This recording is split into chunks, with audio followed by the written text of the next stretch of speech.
You've been there. Someone says something that makes no sense, a claim that contradicts the facts, a statement that ignores everything you both just discussed. And instead of letting it go, you do what intelligent people tend to do. You explain. You bring evidence. You lay out the logic step by step, clearly, patiently. You think, if I just say it better, they'll get it. But they don't get it. They push back harder. They shift the argument. They bring up something completely unrelated. They act offended. And now you're defending yourself against a charge you never made and a conversation you never intended to have. Sound familiar? Here's what no one tells you. The problem isn't your explanation. The problem is that you're playing a game where the rules keep changing because the other person was never interested in the truth to begin with. Irrational people don't lack information. They lack the willingness to think honestly. And no amount of logic, patience, or carefully chosen words will fix a problem that was never about logic in the first place.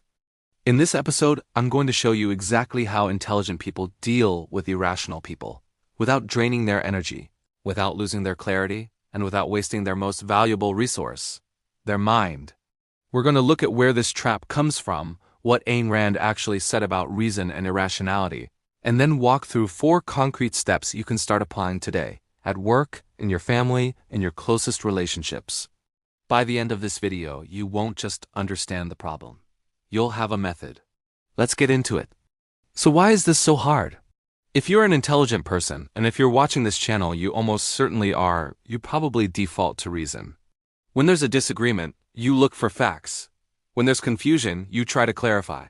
When someone misunderstands you, your first instinct is to explain yourself better. That's not a flaw. That's actually a sign of an honest mind. The problem is that you were trained, by school, by culture, by well-meaning people, to believe that every conflict can be resolved if you just communicate well enough. That if someone doesn't understand you, it's because you didn't explain clearly. That if someone disagrees with you, there must be a misunderstanding that more words can fix. So you try harder, you go deeper. You add more evidence, more context, more patience. You think you're being reasonable. And in a way you are. But here's what they never taught you. Not every conflict is a communication problem. Some people are not confused. They are not missing information. They are not waiting for the right argument to finally change their mind. They have already decided what they believe, and more importantly, they have decided what they want to believe. Facts are inconvenient to them. Logic is a threat. Your clarity makes them uncomfortable, so they attack it. Think about someone you know, maybe a coworker, a family member, a person in your life who seems to argue in circles. You present a fact. They deny it. You address their concern, they move to a different one. You stay calm, they escalate. You try to end the conversation, they accuse you of avoiding the truth. That's not miscommunication. That's a pattern. And once you see it, you can't unsee it. The trap intelligent people fall into is assuming that irrationality is always accidental, that it's a mistake. A gap in knowledge, something that good faith reasoning can correct. But chronic irrationality is rarely accidental. It's often a choice. A preference for feeling right over being right. A habit of letting emotion, ego, or convenience override honest thinking. And when that's what you're dealing with, the worst thing you can do is explain more. Because every explanation you offer becomes ammunition. Every concession you make becomes proof that you were wrong. Every patient response becomes an invitation to push harder. You're not in a dialogue, you're in a dynamic. And until you understand the difference, you will keep losing energy to people who are never interested in finding the truth with you. That's the trap. Now let's talk about the way out. Now, before we get to the practical steps, I want to give you the philosophical foundation, because without it, the steps are just tips. With it, they become convictions. And convictions are what actually change behavior. Ayn Rand built her entire philosophy on one premise. That reason is the only tool human beings have for understanding reality. Not emotion, not tradition, not social pressure. Reason, the faculty of identifying facts, making connections, and thinking in principles. She called it the highest virtue, and she meant it literally. But Rand also understood the other side of that coin. She knew that reason requires a choice. You don't think rationally by accident. You have to choose to look at reality honestly, to follow logic wherever it leads, to accept conclusions even when they're uncomfortable. That choice, the commitment to think, is what she called rationality. And its opposite? That's not just ignorance, it's not confusion. Rand was precise about this. The irrational person is someone who has, on some level, chosen to evade. To look away from facts that challenge their preferred version of reality. To feel instead of think. To demand that the world conform to their emotions rather than adjusting their emotions to match the world. She called this evasion, and she considered it a moral failure, not just an intellectual one. Here's why that matters for you. When you keep explaining yourself to someone who is evading, you are operating under a false assumption that they are trying to understand, but failing. You're treating an act of will as if it were a lack of skill. You're offering information to someone who has already decided not to use it. And that's not generosity. That's a misreading of the situation. Now, and this is important, none of this means you become cold, dismissive, or arrogant. Rand was not saying that irrational people deserve contempt. She was saying that irrational behavior deserves clarity. Your job is not to punish them.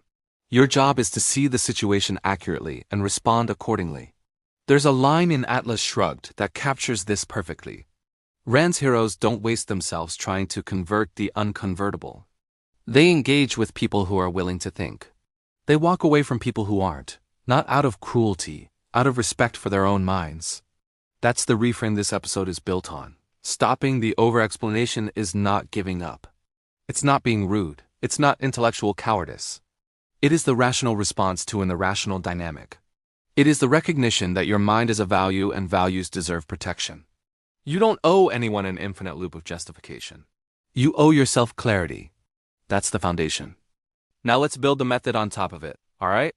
4 steps. Let's take the first 2. Step 1. Recognize the pattern before you respond. The first step sounds simple. It's harder than it looks.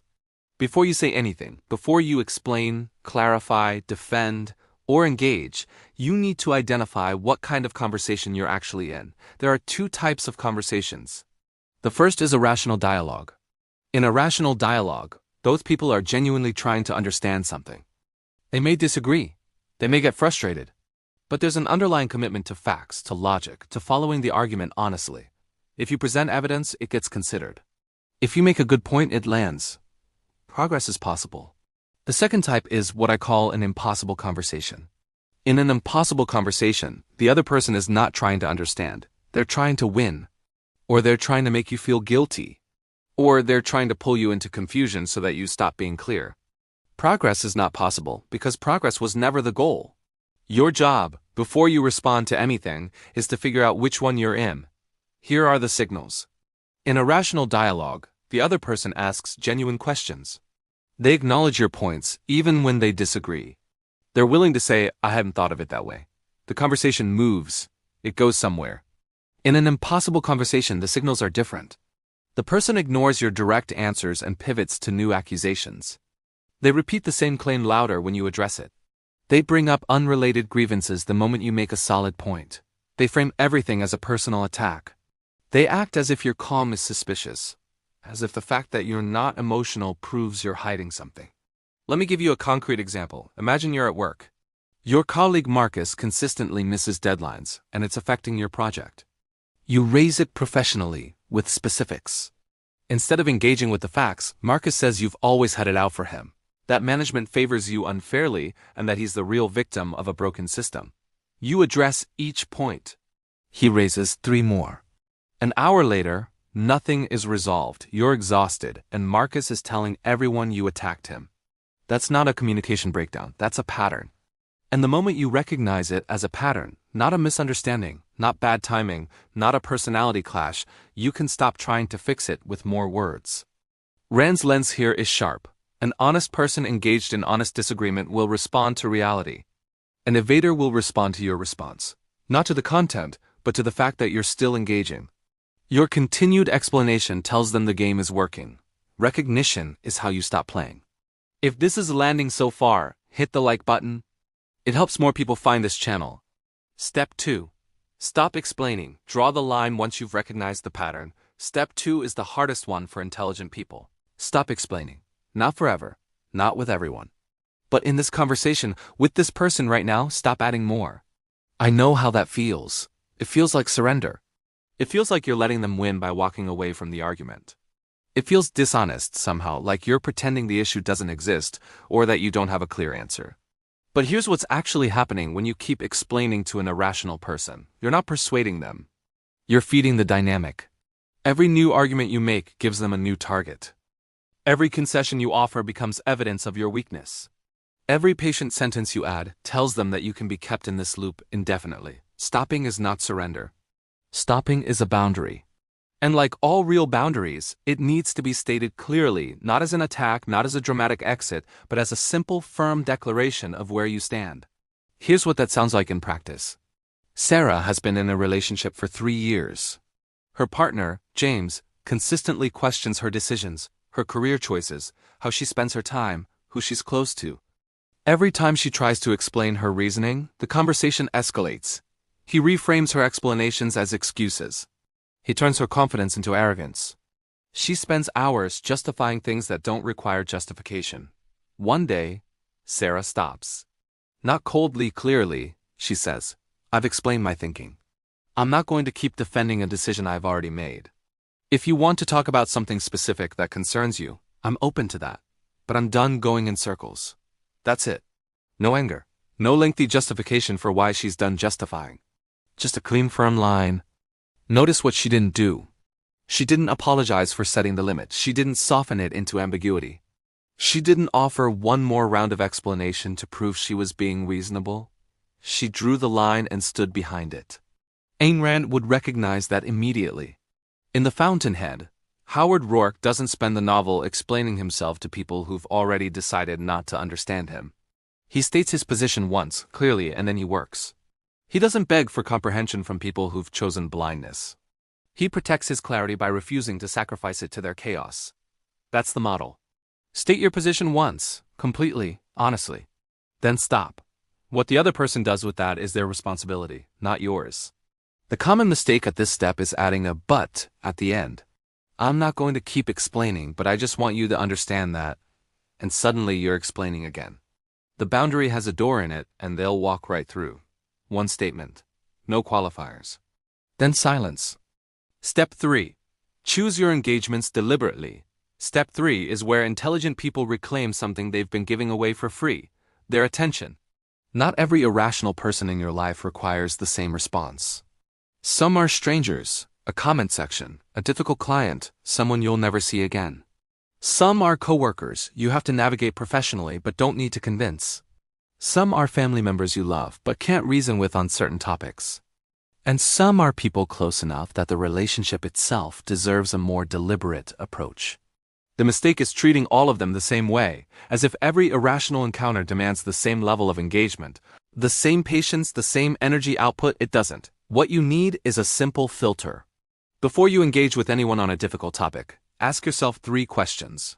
First, is this person capable of rational discussion on this subject? Not in general, on this subject. Some people are perfectly reasonable at work, but completely irrational when it comes to family dynamics. Some are open to new ideas in most areas, but have 1 or 2 topics where their ego is so tied to their position that no argument will move them. Know them out. Second, what is the realistic outcome here? If the best case scenario is that you spend 45 minutes and they grudgingly say, "I guess you have a point," is that worth it?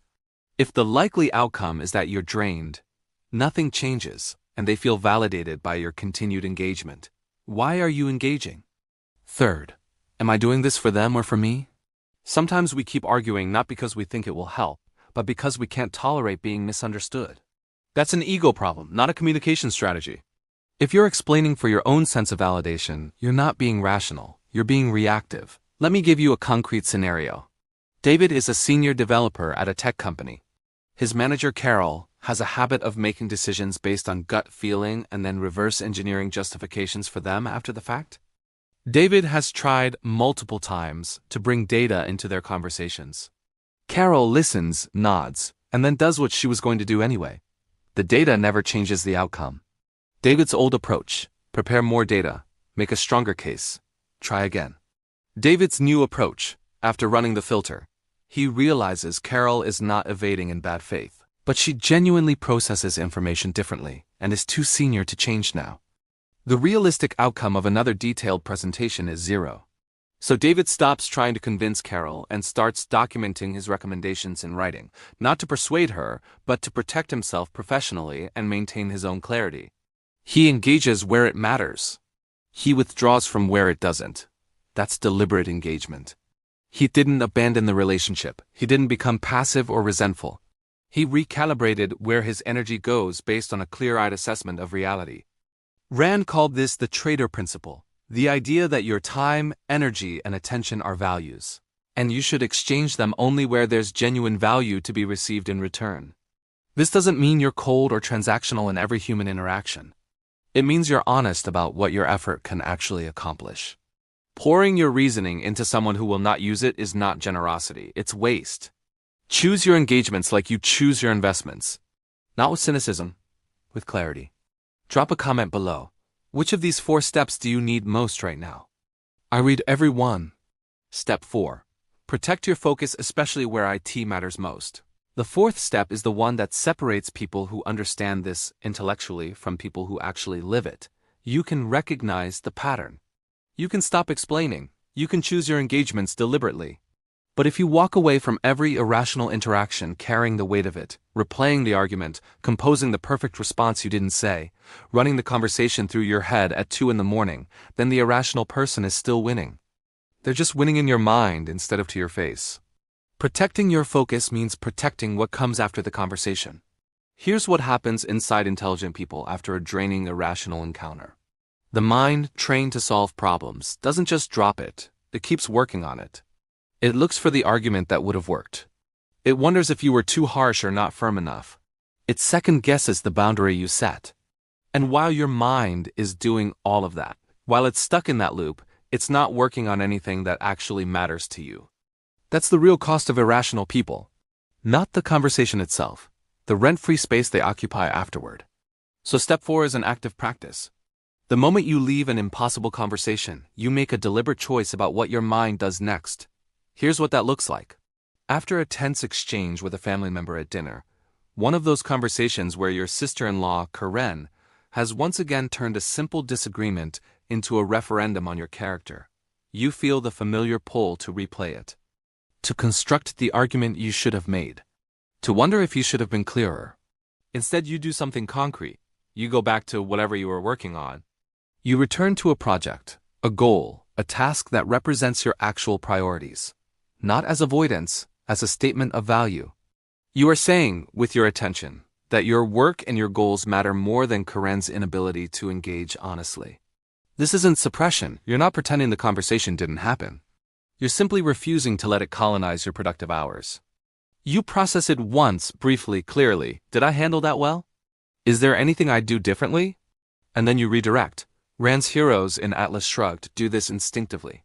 When Dagny Taggart encounters obstruction, irrationality, or deliberate evasion, she doesn't brood. She acts. She turns her full attention to what she can build, fix, or create. Her focus is not scattered by the people who refuse to think. It's sharpened by the contrast. That's the model. Your mind is your most valuable asset. How you direct it after a hard conversation is as important as how you handle the conversation itself. 4 steps. Recognize the pattern. Stop explaining. Choose your engagements deliberately. Protect your focus. Each one builds on the last. And together, they form something more than a communication strategy. They form a way of moving through the world that keeps your clarity intact regardless of who you encounter. Now, when you start applying these 4 steps, and I mean actually applying them, not just understanding them intellectually, you are going to run into resistance. Predictable, specific, and often intense resistance. I want to walk you through the 3 most common reactions you'll face, because if you're not prepared for them, they will pull you right back into the loop you just escaped. Reaction 1. You're being cold and dismissive. This is the first one. And it will come, almost guaranteed, from the same people who were draining your energy in the first place. The moment you stop over-explaining, the moment you set a clear limit and hold it, someone will tell you that you've changed, that you're being distant, that you used to be more open, more patient, more willing to talk things through, that your new behavior is a sign of arrogance or emotional unavailability, or that you think you're better than everyone. Here's what's actually happening. They are describing the loss of access. They're not responding to coldness, they're responding to a boundary they didn't have to deal with before. When you were explaining endlessly, you were available. Now you're not, and that feels, to them, like rejection. Your Rand response is simple and internal. Clarity is not cruelty. Setting a limit on irrational engagement is not the same as withdrawing from human connection. You are not obligated to make your reasoning infinitely available to people who have demonstrated they won't use it honestly. That's not coldness. That's self-respect.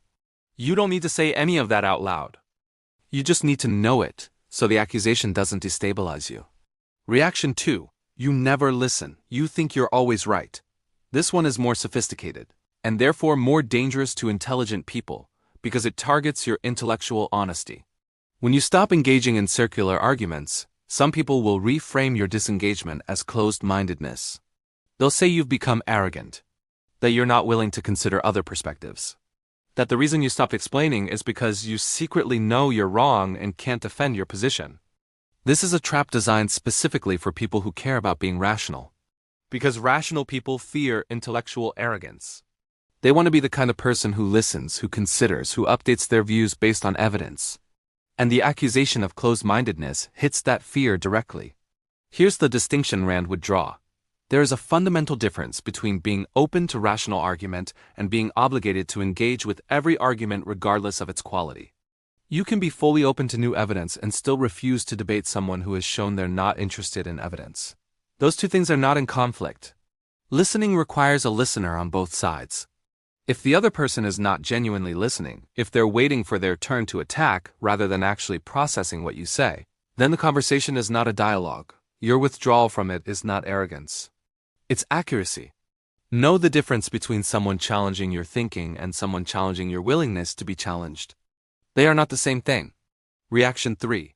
If you really cared, you'd keep trying. This is the most emotionally loaded reaction. And it tends to come from the people closest to you, family members, long-term partners, old friends. The argument goes like this. A person who truly loves you, truly respects this relationship, truly values our connection, would not give up, would not stop trying to reach me. The fact that you're drawing a limit proves that you don't really care. It's a brilliant trap because it takes the most generous impulse, loyalty, love, commitment, and turns it into a weapon against your boundaries. It says, if you care, you will submit to this dynamic indefinitely. And if you won't, that's proof you don't care. Rand dismantles this cleanly. Genuine care for another person does not require self-destruction. Love, real love, rational love, is not the obligation to endure irrationality without limit. It is not a contract that says your peace of mind is forfeit whenever the other person refuses to engage honestly. You can love someone and still refuse to argue in circles with them. You can be committed to a relationship and still protect your own clarity within it. In fact, Rand would argue that relationships built on honest self-respect are more durable, not less, than relationships built on one person's endless accommodation of the other's evasion. Caring about someone does not mean making your mind available for indefinite misuse. It means engaging honestly when honesty is possible and holding your ground when it isn't. These 3 reactions, you're cold, you're arrogant, you don't really care, are not arguments. They're pressure tactics. They're designed to make you feel that the problem is your response rather than the dynamic that made that response necessary. When you recognize them for what they are, they lose most of their power. The goal is not to become immune to criticism. The goal is to be able to tell the difference between feedback that deserves honest consideration and pressure that deserves a firm, quiet refusal. Everything we've covered so far is conceptual. Now let's make it concrete. I want to give you one exercise. Not a list of 10 things to try. Not a framework you'll forget by tomorrow. One simple practice that pulls all 4 steps together and makes them real in your actual life. The exercise, the 24-hour audit for the next 24 hours. I want you to track one thing. Every moment you feel the urge to over-explain. Not every argument. Not every difficult conversation. Just the urge, that specific internal pull to add more words. To justify yourself further, to make sure the other person really understands this time. Every time you feel it, pause. Don't act on it yet, just notice it, and ask yourself 3 questions. First, is this person actually open to what I'm about to say? Not in theory, right now, in this exchange. Are they listening to understand or listening to respond? Second, have I already said this clearly once? If you've stated your position honestly and completely, then what you're about to add is not communication. It's anxiety. It's the need to be understood overriding the recognition that understanding is not available here. Third, what happens to my energy if I say this? Not to the relationship, not to the argument, to you. How do you feel after these conversations? Drained? Frustrated? Like you gave more than you got? That feeling is data. Pay attention to it. You're not committing to change anything yet. You're just building awareness.